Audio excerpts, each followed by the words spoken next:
Hi, I'm Fiona McClellan of Pharos Parcel, and today we're going to show you how to wrap a valuable object. Now obviously when you're sending parcels, they can sometimes have other parcels packed on top of them, they can be turned on their side on a conveyor belt, so you have to make sure your parcel is really well wrapped and it's securely in a good strong cardboard box. So one of the most important things when you're sending any parcels, whether it's UK or around the world, is that they're in a box and that they can't move around inside and that they've got a lot of cushioning. If a parcel gets damaged, the carriers are looking for proof that you've got at least 6 centimetres, which is about that size, of cushioning round your object and that it can't rattle around inside the box. So there are lots of things you can use to protect your parcel.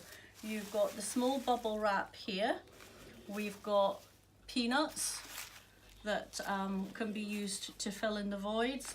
You can then get the thicker bubble wrap, and then one of our favourites is our wonderful local delicatessen provides us with food wrapping cushioning material that they get all their cheeses and their meat in, and they're wonderful for filling voids. So sometimes it pays to think outside the box and see what local businesses have that they could maybe let you have for wrapping.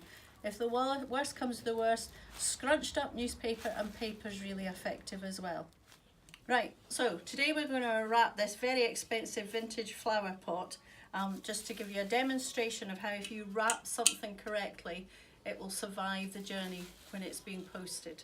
Okay, so the first thing I would do with this is wrap it in some bubble wrap, and you cannot use enough packaging material.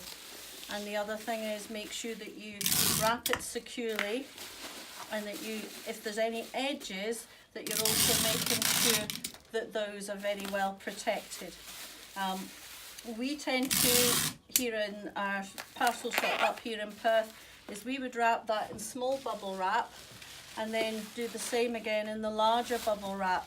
So, you know, what can be quite a small object can end up being quite large, but at least you know that it's not going to get damaged. Boxes. You can get boxes in all shapes and sizes. We always recommend that you use a double walled box. That means it actually has 2 layers of corrugated cardboard, and this is because it gives the box strength.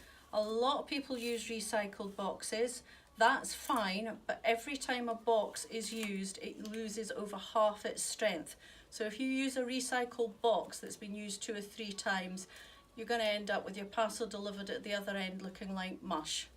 So the first thing we need to do is obviously seal the box at the bottom before we put our object in it. So if you just give me 2 minutes, I'll do that for you. So when you're sealing the bottom of the box, you obviously seal it down where you've just put the box together, and then we always recommend you actually do an H shape, i.e. you put sealing tape all the way down the 2 edges of the box.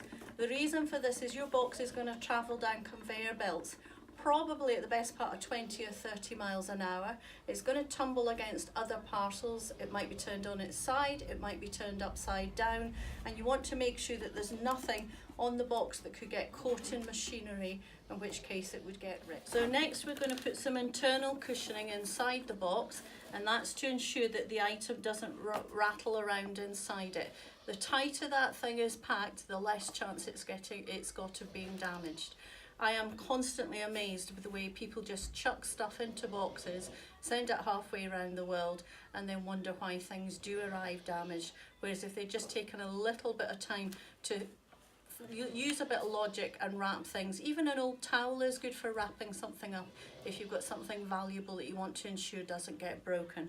So that's us with our internal cushioning all ready to put the object into the box. Here we are with our very valuable flower pot, and as you can see it's been double wrapped in both small and large bubble wrap, and then lots of cushioning all the way around it, which is at least 6 centimetres, so that can move and the actual flower pot won't move at all in the box. So now all we need to do is put a little bit on the top, and then we can seal it.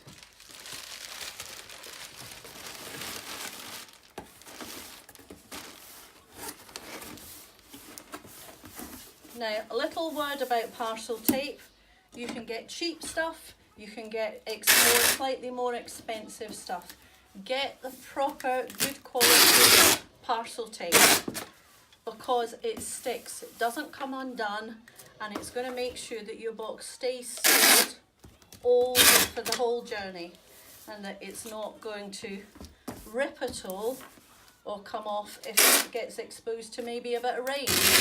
Drivers delivering your parcel. So that's our box all sealed. It's solid, nothing can move around inside it, and now that all you need is to put the label on the top and make sure it's well stuck on. If you don't have sticky labels, you can put sellotape all the way across. You wouldn't believe how many parcels go missing because people haven't spent a bit of time making sure that the label's attached. If it's going a long way, it's almost worth printing up 2 copies of your label, putting one on the top and one on the bottom. So if one comes off, they've still got all the information they need on that barcode to deliver your parcel. And a final word about delivery: if you're having something delivered outside the UK, it is really important we have a local contact telephone number, not a UK mobile, because if the driver can't find your address, if he has a local number, he'll be allowed to call it. He's not allowed to call an international number, which is a UK mobile. So certainly when sending abroad, make sure you've got a local telephone number. Okay, that's great. I hope that was helpful to you. And the final test is, a parcel should be packed to the point that you can drop it from waist height and the object will still survive. So we're going to put it to the ultimate test here and drop it. Here we are, our flower pot managed to survive being dropped from waist height, and it's all safe and sound. And if you pack your parcel this way, the same thing means that your parcel and your contents will arrive intact. Thank you very much for watching Pharos Parcel. Our website is www.pharosparcel.com, and we're always here to help at the end of the phone. Thank you.